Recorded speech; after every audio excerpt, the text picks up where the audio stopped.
Amados, o plano de alma é um projeto encarnatório feito pela alma durante o período denominado entre vidas, ou seja, no além-túmulo.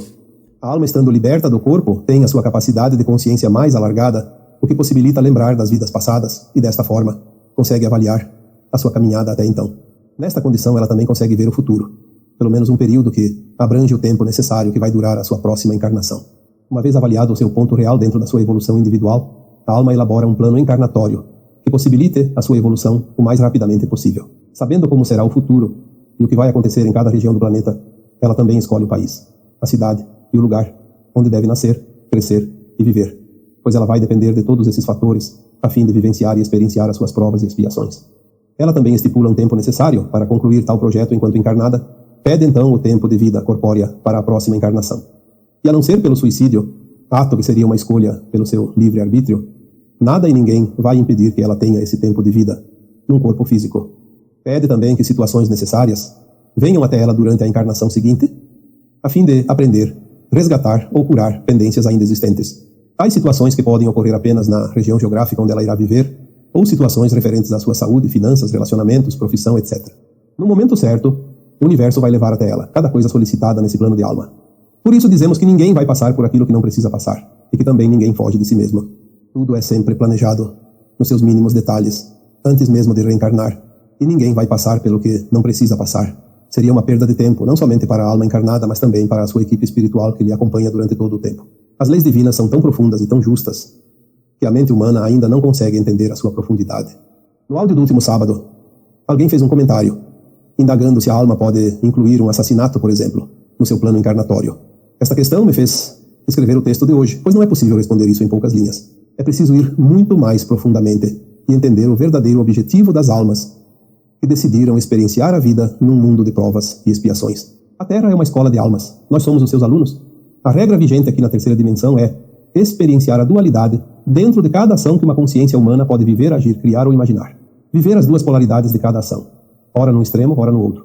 No extremo está aquilo que compreendemos como o bem, e no outro extremo aquilo que entendemos como o mal. Além disso, as almas sempre foram submetidas ao véu do esquecimento, pelo menos durante o período em que ela estivesse encarnada. Esquecer das vidas passadas é essencial, pois sem isso ela não poderia experienciar e sentir como real cada emoção vivida, seja num ato benéfico ou num ato maléfico. Somente no período entre vidas é que ela consegue lembrar, pois isso lhe facilita a avaliação de sua caminhada, como foi dito aqui no início do texto. O planeta Terra, na condição de escola, ofereceu amplas oportunidades a todas as almas, durante todos os tempos idos. Todas as almas puderam experienciar cada possibilidade dentro de sua mente criativa, e cada possibilidade nos seus dois extremos, ou seja, nas suas polaridades. Então você, eu e todos os humanos já passaram por elas. Já roubamos e já fomos roubados. Já matamos e já fomos mortos. Já traímos e já fomos traídos. Já passamos por tudo aquilo que se pode imaginar, ora num lado, ora no outro, pois como foi dito, viver as polaridades. O mais interessante é que hoje sabemos as consequências de cada ação que se pode praticar no dia a dia. Isso significa que toda a humanidade já recebeu as oportunidades de aprendizado de todas as matérias ministradas nesta escola. Esta é também a razão determinante para a transição planetária. Não há mais nada a ensinar neste nível de aprendizado. O que ocorre é a repetição recorrente de atos e atitudes de parte de seus alunos. Mesmo assim, cada um que repete ações na polaridade do mal sabe e tem consciência do que está fazendo. Repetir a polaridade negativa nesta atual encarnação, salvo em situações que ainda possam ser reparadas antes do desencarne, irá remeter a alma para uma outra escola ainda de provas e expiações. Este é o risco que todos nós corremos. Por isso, o vigiai e orai é muito importante. Alguns escorregões aqui e ali ainda podem ser reparados, desde que haja a boa vontade em se tornar melhor. E como sempre dizemos, basta alcançar a média para ser aprovado. Não é necessário obter notas máximas. A frequência da alma é que determina a aprovação ou não para a nova Terra. Nos primórdios da humanidade, as lições aprendidas, mesmo quando a alma exercia o seu personagem na condição de mal, não era punida na sua encarnação posterior, pois o aluno não deve ser punido por ter experienciado a lição. Até porque, nas encarnações seguintes, naturalmente ele iria experienciar o outro lado da ação. E foi assim que todos nós aprendemos, através de cada experiência, aquilo que é moral ou não.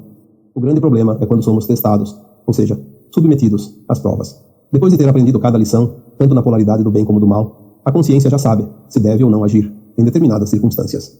Esses são os momentos das provas, às quais todos somos submetidos. Surgem oportunidades que nos impulsionam a cometer um delito, já experienciado no passado da alma. Muitas vezes, por trazer vantagens pessoais, o encarnado sucumbe à tentação e repete uma ação que fere os princípios éticos e morais das leis que regem esta escola de almas. Não passando numa prova, a alma encarnada será submetida ao resgate obrigatório, que nada mais é daquilo que conhecemos como karma negativo. Então a alma, quando está no período entre vidas fora do corpo físico, consegue lembrar de tais falhas na última existência, ou até mesmo em existências anteriores, e entende que ainda precisa resgatar as consequências negativas, faz um plano de alma que lhe possibilite atingir tal intento. No caso da pergunta feita no áudio de sábado, a resposta então é a seguinte: a alma pode estipular, sim, ser assassinada na próxima encarnação. Isso serviria como resgate de um débito ainda de vidas passadas. Desta forma, ela adianta o processo, pois de outras formas, talvez demoraria várias encarnações. E agora, não há mais tempo. Como a pergunta deixa margem para duas interpretações, pois ela fala na possibilidade sem dizer se cometerá ou sofrerá um assassinato, então vamos dar aqui também duas respostas.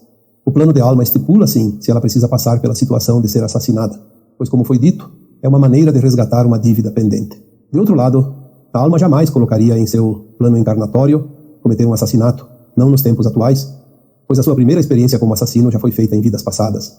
Esta é a última encarnação na dualidade neste planeta, e colocar isso no plano encarnatório seria decretar o seu próprio exílio. Na verdade, aquele que comete o crime agora precisava apenas ser submetido à prova, e infelizmente falhou, reprovou. É preciso deixar claro que a alma, quando está desencarnada, tem a noção mais ampla da vida. Ela jamais elaboraria um plano encarnatório, colocando situações propositais que a prejudicariam no seu avanço ou na sua evolução. Somente lá nas primeiras encarnações nesta escola, quando de fato precisava entender e sentir como é de fato passar por cada experiência. Após vivenciado cada situação, caindo nas provas a qual é submetida, sempre exigirá reparação condizente a cada ação. Eu sou Vital Froze, e minha missão é o esclarecimento. Namastê.